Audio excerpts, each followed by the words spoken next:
Well, two of the top teams in the East took care of business last night. The Raptors beat the Thunder in overtime in OKC, and the Sixers came back to beat the Celtics behind Joel Embiid's 37 points and huge block on Kyrie Irving late in the game. Both teams are currently trailing the Bucks, and we are joined by NBA champ and FS1 analyst Dahntay Jones. Good to have you. You know what? It's fitting we have a Duke man in the house because Duke is about ready to roll right through the NCAAs to the championship. I believe that. Yes, like thank you. Don't. I believe it. Most people don't, Who do you have including favorite to this win? man.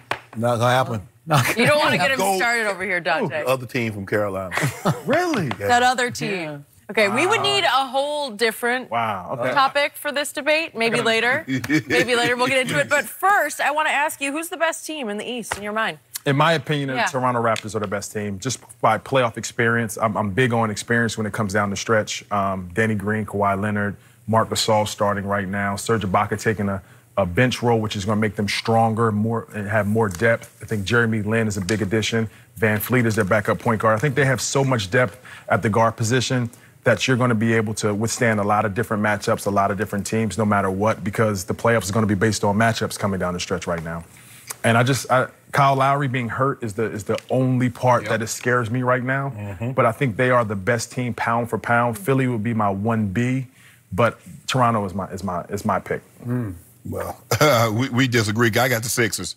I got Sixers 1, Philly, Milwaukee, Toronto, Boston. Ooh. And Philly is 7-1 with all 5 of those starters on the court. That's plus 63 in 135 minutes. And they have the most unstoppable guy. If you don't want to talk about the Western Conference, just talk about the East. Nobody can do anything with him. 7+ feet, 300 pounds, can shoot the three, although I hate sometimes because he falls in love with shooting the three. But once he get that ball down on the block, they dump it down to him. Good night, Irene. Marc Gasol can't do anything. Wait, who is Irene? Yeah, she was. I don't know. Who is she? Well, you can kiss the baby. Nobody gets named Irene anymore, right? No, that's a bit. Okay, go ahead. That's an old name. Sorry for the digression.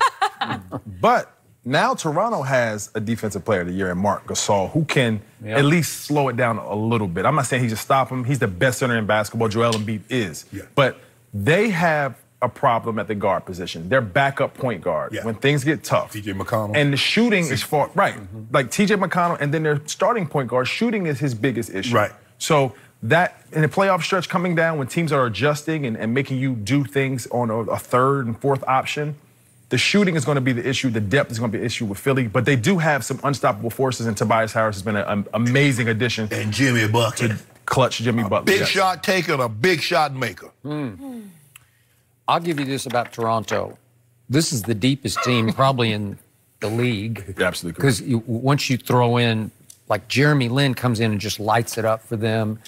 Patrick McCaw, who Jerry West used to love, that was a Jerry West pick. He's on their bench. And Van Fleet started last night. But, man. And all of a sudden, Siakam is turning right before your eyes into a star. Is he a star? He's looking like he scored 33 last night. He looked like a star to me. He was unbelievable last night. Yeah. So the problem with this team is they got this guy number 2 who used to play in San Antonio. You gotta get over that. Sometimes he plays and sometimes he doesn't play. When he does step on the floor, he's really good because once upon a time he was the best two-way player in basketball. I don't see the defense quite the way I used to see it in San Antonio, but the offense is really good. He's elevated that aspect. He has elevated that. I will give you that. And he seems to be on a little bit of a mission to say, I'm still here, I can still do this, because he wants to go free again next year and see where he can land, who knows where. But the problem is he plays like he plays like 2/3 of the game, misses about 1/3 of the game. So in the playoffs, are you gonna show up every night? I don't know. He played 42 minutes last night. Okay, and boy, I don't know what their next game is, but he'll be off that game. I can tell you that. Well, I mean, that's just how you do it? Yeah. Load management, right? Yeah. It's just the new way. Just like Embiid. Embiid missed the night before and came back and gave you 40+ minutes last night. Yep. So, for once, I'm with Shannon Sharpe on something because all the stats for the whole year, all the stats say Philly is the 4th best team because all their stats say 4th, right? Right. All the stats say Milwaukee, Milwaukee, Milwaukee, and then Toronto, Toronto, Toronto, all the offense, defense stats. Okay. But remember, Philly is just now, to your point, they're just now coming together.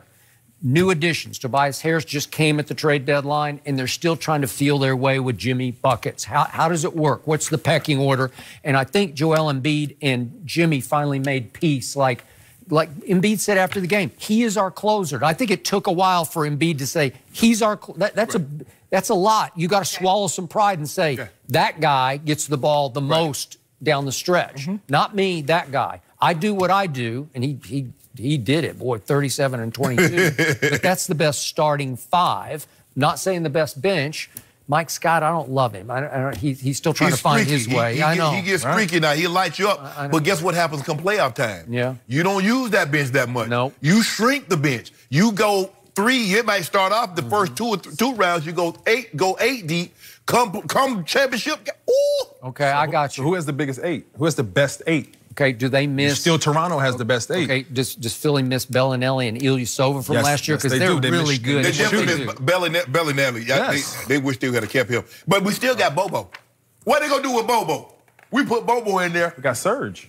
Serge can't do no Bobo. Bobo like Serge is the starting center for the team that was on the number 2 seed right now. Yeah. And he's coming off the bench. And Jeremy Lin scoring. Yeah. Van Fleet, who makes the right play, as we saw last night. So if they shrink their bench to 8, they got a good 8 coming in. Yeah. And if anything happens and you get in tough situations, you got 10. Y'all gonna have to expand y'all bench because y'all saw Joel Embiid shoot 21 free throws last night. He gonna foul both of your bigs out.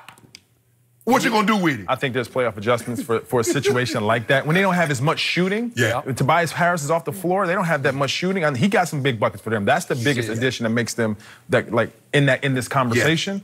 But Milwaukee as your number 2, that's a tough one because Brooklyn and Miami dominate them during the season. So they got to get past the first round and those expectations. I think that is going to be the upset of the playoffs coming up. You think Milwaukee going to the first round? Depends on if they get Brooklyn or Miami. Yeah, I think they got a big shot.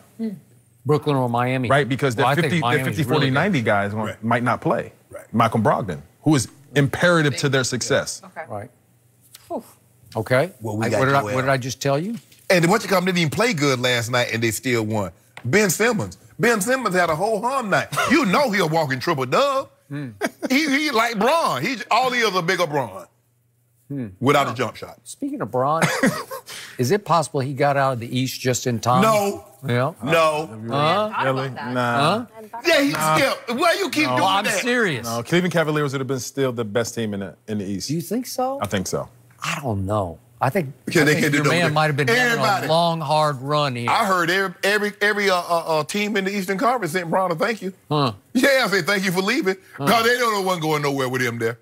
Is Milwaukee better than they were last year? Yeah. I know they don't have Brogdon now. They still can't do nothing with that guy. Okay. But still, are they better? Is Toronto way better than they were last year? Yeah. And the irony was, I never liked DeMar DeRozan. Like, he was like a real poor man. Oh, but now he on your team, now you love him. Yeah, I didn't love him last night, but I mostly love him. I bet you wish you had number 2. Not last night. Oh, yeah. Hey, you see his jumper. You see, get it. We rallied furiously, and then Dwayne said, nope, not here. Kawhi would have never let y'all get in that situation. Not. Kawhi would have never let y'all get down by 20. He never even played. He quit. Skip, you talking about? No, I mean, he flat out quit. 1 year ago. No, I'm serious. He just quit. Deep thigh bruise. He played 9 games. I don't think he quit. He made like $30 million he to play 9 games, and he kept saying, I got a thigh bruise. Yeah, you know how thigh bruise. I wore pads my whole career because a thigh bruise might be the one thing I did not want to happen, period, point blank, because they can linger and they can affect your performance. Extremely high contact. You were almost like a football player playing basketball. He is too. He is not. Yeah.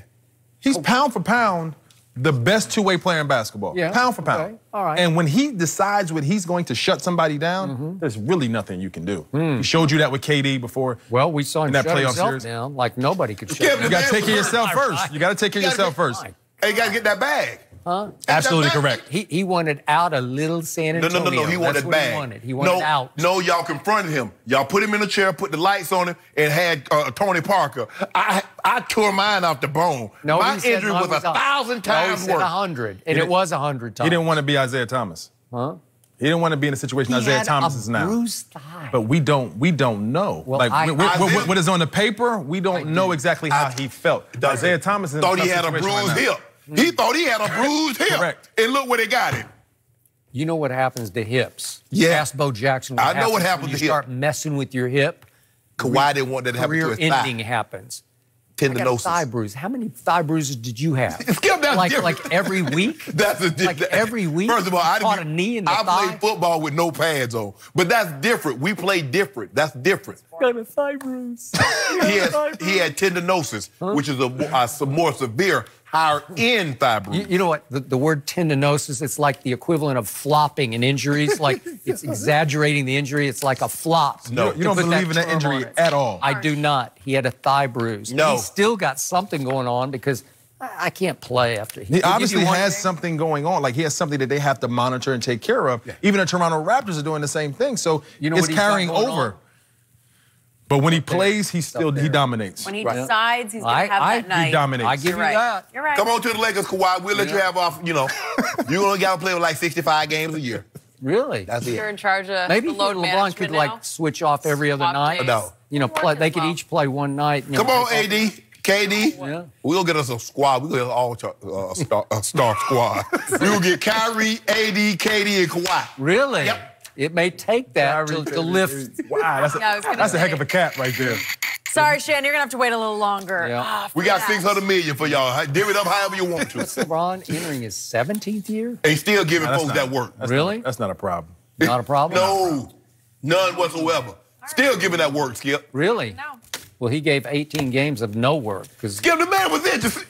Well, now he's so people can't be injured in your book, huh? No, I mean, like people don't get hurt in the perfect world. He pulled his groin, then he tweeted the next day, back in no time, dodged a bullet. I'm saying, okay, you're Iron Man. Skip, you getting injured and doing what you do, and one of these guys getting injured. Okay, but he tweeted it. I didn't tweet it. I didn't make it up for him. Yeah. So he didn't tear it off the bone. Jeez, dodged the bullet. Praying hands. Either way. Okay. The season that I don't know. We wish would end differently for Shannon's sake, because now we're going to have to listen to you say this for the next couple months. Dahntay, good to have you always. Thanks for joining us today. Well, Errol Spence fight Manny Pacquiao. Good news, guys. He is here, so we're going to be able to ask him coming up next.